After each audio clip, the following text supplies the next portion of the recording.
Hello, my name is Dawson Bradley, and today I want to go over wildlife conservation within the deer population. So, let's put forth a scenario.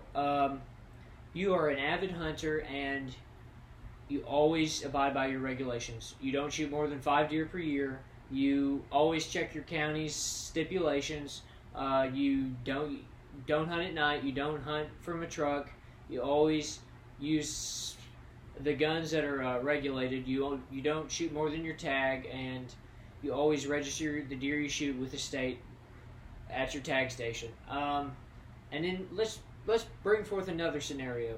You have a neighbor or someone that poaches on your land that just comes in and they shoot without your permission. They shoot deer, any deer that they see, whether it's young, old, small, big, doesn't matter. They just shoot the deer just to shoot the deer, and they just haul it off and they hunt at night, or they hunt from a truck, or just break laws, and they just don't care. They want the meat. They don't care about the wildlife or the habitat, and they just take it.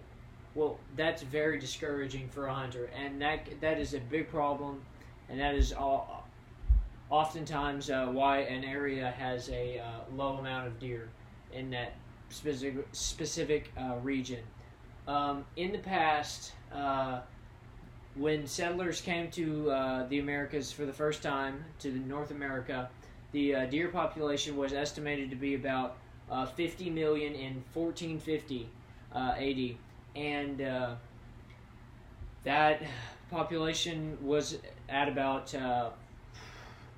45 million by 1850, and then the settlers decided to move west past the Mississippi River and head this way, and by 1910 the deer population had been dragged down to about 500,000, and those deer were hunted and killed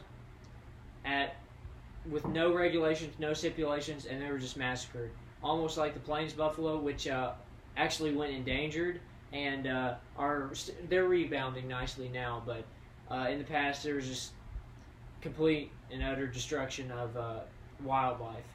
And in 1910, they said, "Hey, if we don't do something about this, then the population it's going to go extinct. It's going to be gone. There's going to be nothing left." So they put in laws and said, "Look, no deer shooting for 20 years, and then we'll see if the wildlife population is good in 20 or 30 years." And so they put out a no or minimal hunting ban on just basically the U.S. or areas that were really hard hit until about 1960 or 70. And the deer population by the 1960s or 70s was at about 43 million. So the efforts worked very nicely, and but now there's only about 32 million, which is not bad, but we need to be careful. We don't need to overhunt or indulge ourselves shooting too many deer. A very good alternative to this would be shooting hogs. And my personal experience is I live in Ector, Texas, and which is in Fannin County, and there are not a lot of deer here.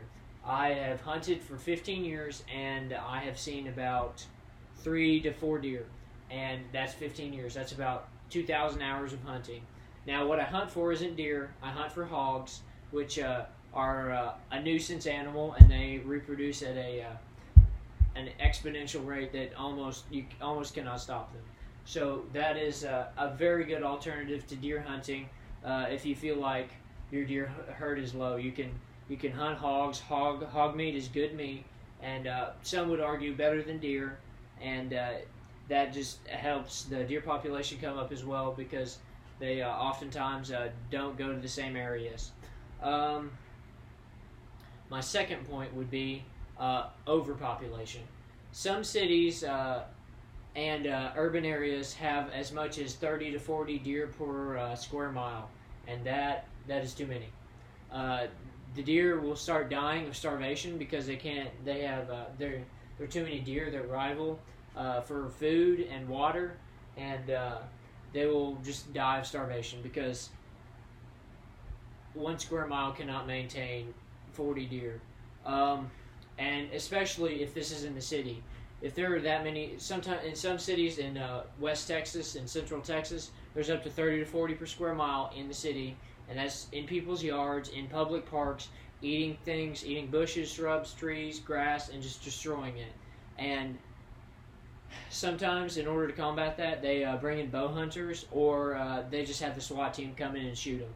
And that's the best way to handle that. And while that may not be the best way, that's the cheapest, and that's the way that a lot of people choose. And so my third point, it kind of works with the two and brings them into one main point. So you have underpopulation here, you have overpopulation here. Why not just transport the overpopulated deer into the wild? Well, there's two reasons you can't do that, and we need to work through those to get to where we need to be. So the reasons would be, if you take a deer from a city environment where it's just laying in people's yards and eating deer, there's no predators, and you put it in the wild, then one, you have to make sure there's no roads, because they will get hit by cars, and two, you need to make sure you don't have predators like bears or coyotes or wolves in abundance in those areas. If you don't have predators, no coyotes, no wolves, no bears, and no roads, then they will end up doing fine.